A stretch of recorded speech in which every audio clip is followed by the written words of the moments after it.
All right, moving on to step 2. Now that you know a few high-level numbers and some important metrics that you can start measuring, if you're not already, let's move into some more detailed metrics concerning the user journey. Now let's start by asking the all-important marketing question, how do your prospects become customers? And let me follow that up with another question, do you even know? Do you measure this journey? Do you know the primary steps the bulk of your prospects took to become a customer? Now, before we get too lost in this lengthy discussion, we should define various methods of measuring buyers' journeys. Now, just a quick side note, there are lots of names for what we are about to discuss that tackle this topic slightly differently. You'll hear names like the sales and marketing funnel. This is a very popular model, if not the most popular. There's experience mapping for the UX initiated, or even the buying process for the more modern marketer. Now, although we will take a much deeper look at these in session 3, let's take a brief look now at the 3 examples and the benefits of each. Let's start with funnels. If you've spent any time around sales and marketing analytics, you've probably come across the term funnels.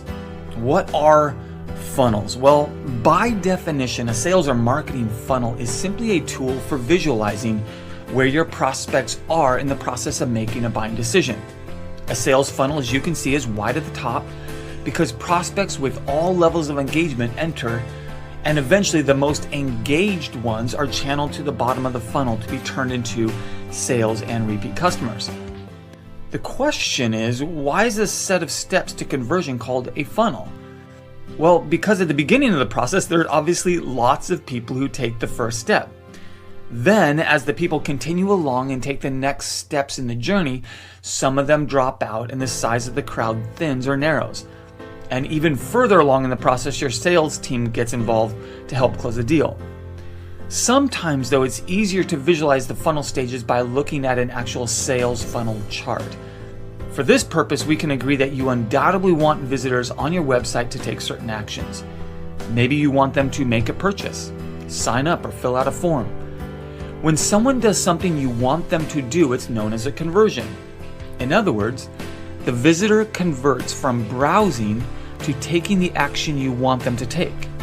The funnel is simply the set of steps a visitor needs to go through before they can reach the conversion. For illustration simplicity, think about a generic Amazon B2C purchase funnel. There are a few steps a visitor has to go through before they can purchase a product. Here's how that journey would look. A user visits Amazon.com, they view a product or product page, they add a product to their shopping cart, and then they purchase. Now, these steps can be defined as must-haves. That is, a prospect must go through each of these steps during a checkout process. Now, I understand that there's buy now buttons and people search Amazon products via search engines, but for illustration purposes, let's agree to these 4 must-have steps in the Amazon B2C buyer's journey. There are additional steps and actions that can be taken in between each of these steps, but they do not matter in the purchase funnel. For example, a visitor may view multiple Amazon category pages, or the blog, or a contact page, or careers page, but we don't need to count these in the funnel because they are not necessary steps. However, these are often important to study in order to find out if there are valuable pages that a prospect at different stages of the buying process finds useful. So to sum up, these are the 3 primary characteristics of a funnel. First off is the inflow. Think of the top of the funnel as where everyone goes in, such as visiting your website. So when you hear people say, let's widen the funnel, this is what they are referring to. They want to cast a larger net by advertising to new audiences, increasing their brand awareness, or adding inbound marketing, etc., in order to drive more people to their website, thus widening the top of their funnel. The more people there are in the funnel, the wider it is. And this is good, especially if the audience is full of your target market. Secondly, only the most interested buyers will move further down your funnel. That is, completing actions that you deem important enough to be measured as a conversion. Thirdly, steps and conversions are what drive a visitor further down the funnel. For instance, a website visitor may be at the top of the funnel, but if they subscribe to your blog or newsletter, that is counted as a conversion.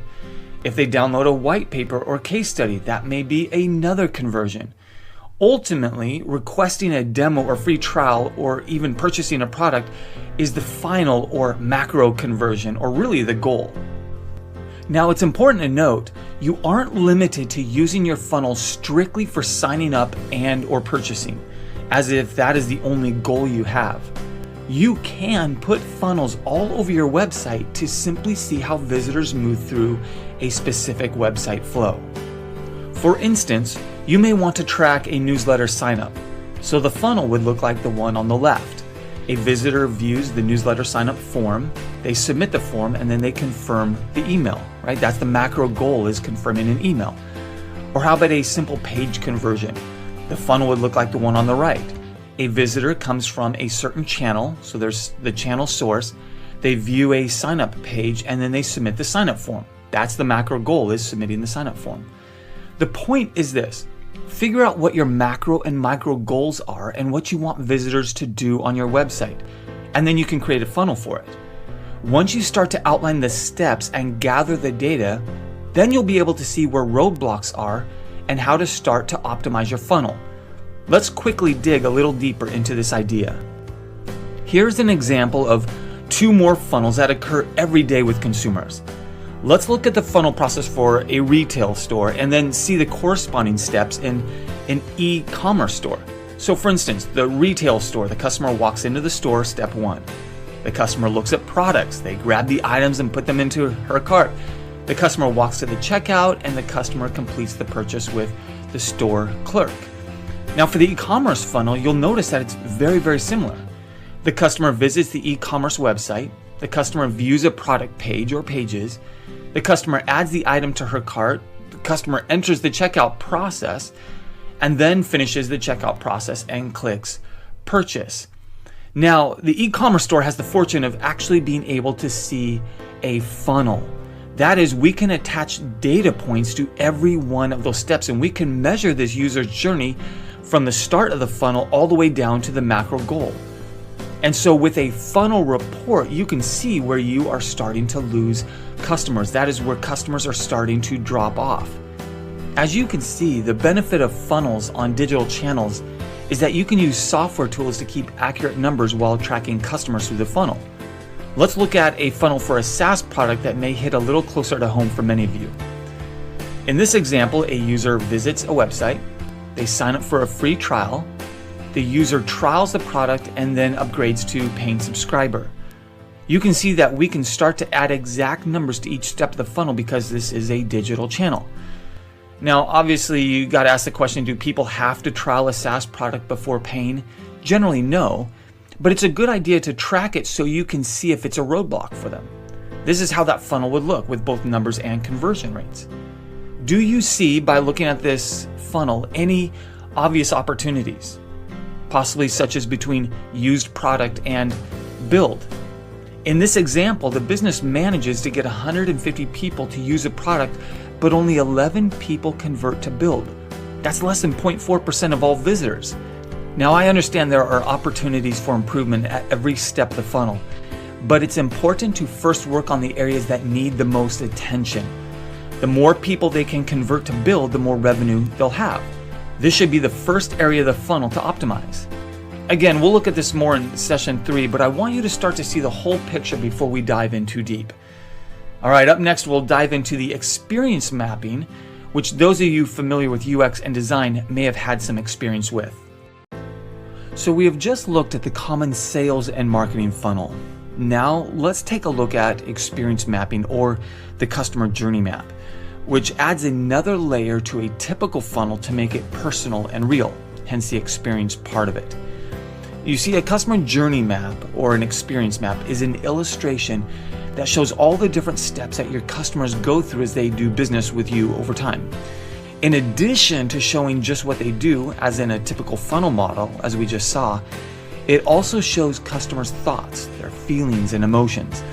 Now, the goal of the customer journey map is to get a holistic view of what the customer is going through from their point of view, and really what it's like for them on a personal level, the human level. Now, quick side note, This means you will actually have to start talking to customers and prospects. I understand most marketers like to hide behind the computer screen and just look at the data, but this too is data. Very valuable qualitative data. Every year I'm becoming more and more convinced of the necessity of this kind of customer journey map. Because without an understanding of how consumerism is evolving, without a true sense of customer centricity, businesses will continue to sell, market, and serve customers from a position of assumption rather than purpose. You see, the future of customer relationships and business in general lies in experience architecture. This means that businesses must assess what the true experience is related to their brand, products, and people, not solely in the blur of metrics and endless Excel tables that do not measure users' feelings, opinions, and frustrations. Let's take a look at another experience map. As you can see from this experience map, there are a variety of styles to each one, but the benefits and the goals are the same. For instance, you're able to identify crucial touch points that have the biggest impact on customer satisfaction. It also helps you focus your website towards the user, not yourself, not the business, into something more called the user-centered design. You're also able to better identify the user's potential needs and wants before they're even able to express it. It can also provide you with a clear presentation of the whole process, the holistic process carried out by the user, which can eventually help with client presentations and pitches similar to storyboarding. It can also summarize the information that you already have about users and their behavior. And lastly, it helps you locate additional UX improvement opportunities, as well as the areas where there's a risk of dissatisfying the user. So if you were to ask me, what is the point of experience mapping? I would identify at least these 4 areas, and this is why I use experience maps. First off, it uncovers the truth. You begin to understand the real touch points, the pain points of your users. What parts do customers touch and do not touch? How do they feel when they interact with certain elements and engage with other pages? Secondly, it helps you chart the course. You're able to collaborate to synthesize key insights into a customer journey model. Thirdly, it tells a story, so you can have empathy and understanding into what the user is going through. And lastly, I would say the point of experience mapping is to use the map, so you can create new ideas and better customer experiences. This isn't to go through an entire exercise so you have a really neat display of a user journey. No, it's so that you can learn from it and then integrate it into your business and design and marketing processes in the future. Now, we'll talk more about this in the next section when we address building personas in the Belief framework. But I want you to be at least a little bit aware of what a buyer's journey looks like, so you can start to identify the different touch points of various groups of buyers in your buying journey. Finally, in the next video, we're going to take a look at the buying process. So far, we've taken a look at the sales and marketing funnel, which is the most popular model by far out there. Secondly, we took a look at the experience mapping model, which is far less popular, but has gained traction in UX design as it allows insight into what the customer is actually feeling during the buying journey. And thirdly, we're going to be taking a look at the buying process. The buying process is just another way to look at the buying journey. This specifically, what you see on the screen here, is an example of HubSpot's inbound marketing methodology. As you can see, this is basically the funnel turned on its side. But for argument's sake, let's focus on the differences. As we go through this though, keep in mind, buyers don't want to be prospected or demoed or closed. These steps add zero value to the buyer. Buyers are looking for additional information about your product that can't be found online. Remember, this is helpful for you, not the buyer, so you can personalize your sales and marketing process to the buyer's context by understanding the buying journey. What is the buyer's process? Well, the buyer's process is similar to the buyer's journey in a funnel, but it's more general. It refers to the overarching states that a buyer goes through to become aware of, evaluate, and purchase a new product or service. At its core, this journey is a 3-step process. The awareness stage is when the buyer realizes they have a problem. The consideration stage is when the buyer defines their problem and starts to research options to solve it. And thirdly is the decision stage. And this is where the buyer eventually chooses a solution. Now, obviously, there's more stages than just these three that can and have been added to other buyers' journeys, but this is the most basic example. Now, let's take a look at each stage identified by HubSpot and ask some important questions that will help you put together the buyer's journey for your company. The first stage is the awareness stage.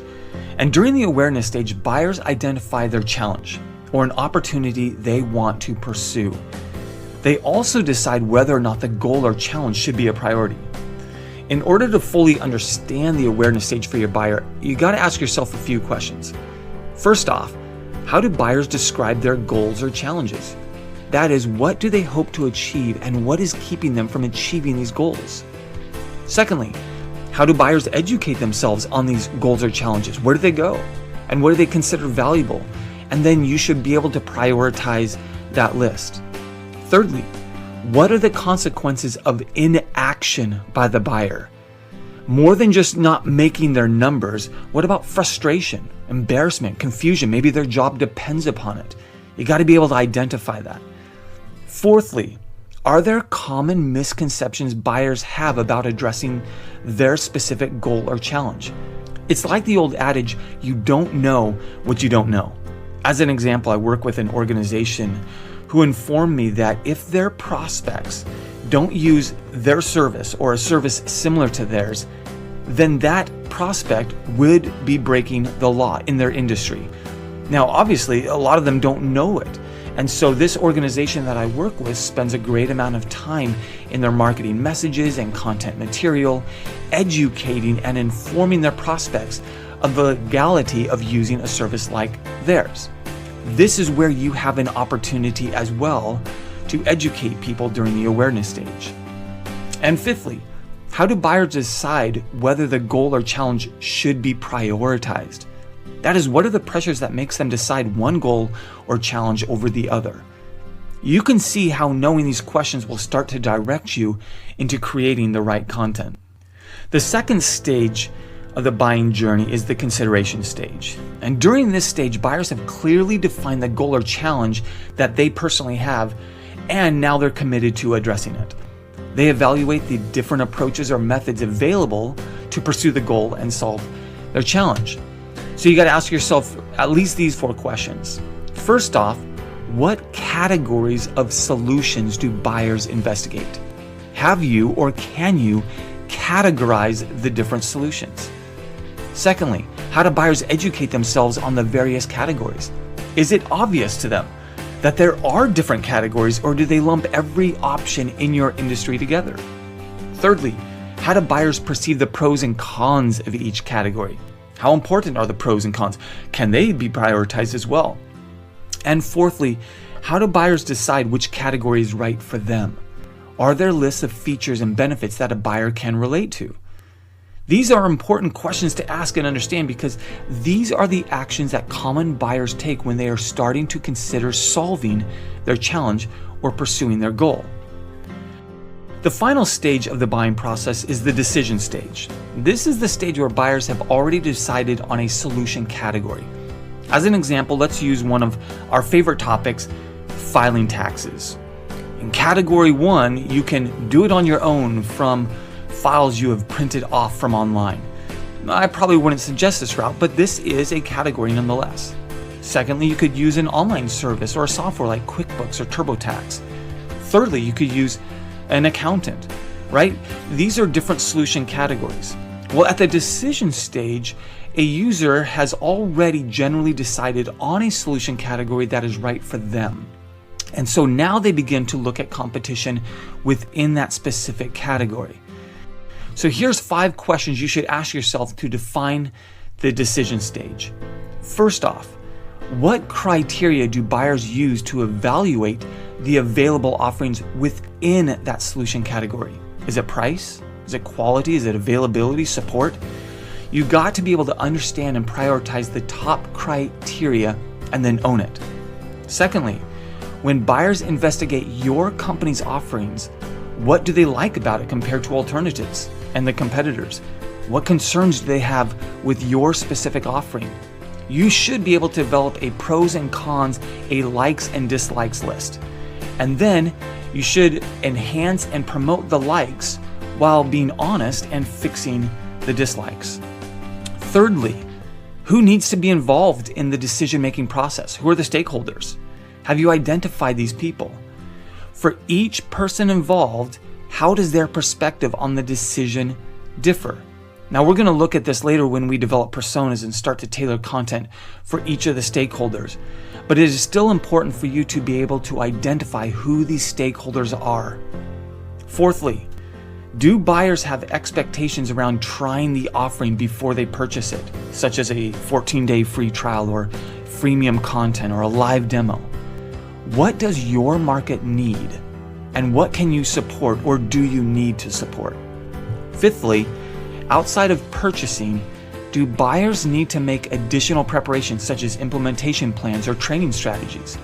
Do you have these steps clearly outlined to reduce onboarding concerns or costs? Now, the answers to these questions will provide a robust foundation for your buyer's journey. So let me ask you, how do you define your company's buying journey? If you don't have an intimate understanding of your buyers and are able to answer these questions quickly and clearly, then just start conducting a few interviews with customers and prospects or other salespeople at your company to get a sense of the buyer's journey and the struggles they face and the questions they have. The second tab for Session 1 homework in Google Sheets is called Questions. And really it's identifying the buyer's journey questions. So we have built out this very simple matrix for you to start inputting the data we just went over in the video series for you and your team, or just for you, to gain a better understanding of your target market and the process they go through. The idea is that you formulate in your mind and put it down in this Google Sheet in a tangible form the various wants, needs, and pain points of each buyer persona. So for instance, what are the goals and challenges of persona 1? That is, what do they hope to achieve and what is keeping them from achieving those goals? How about education? How do buyers educate themselves on these goals and challenges? So to the consequences, what are the consequences of an action by the buyer? Now, fill out this Google Sheet in conjunction with watching the videos. You may want to go back and re-watch them as I walk through each one of these primary points.